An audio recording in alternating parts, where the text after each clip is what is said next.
आएगा, बदलेगा जमाना लाख मगर कुरान न बदला जाएगा। आमीन। आपके सामने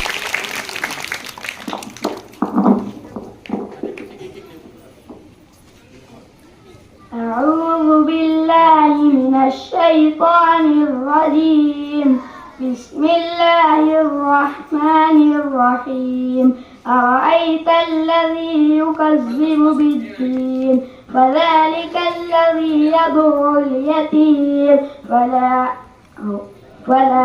ولا يحض على طعام المسكين فويل للمصلين الذين هم عن صلاتهم صاحون الذين هم يراءون ويمنعون الماعون. صدق الله العظيم.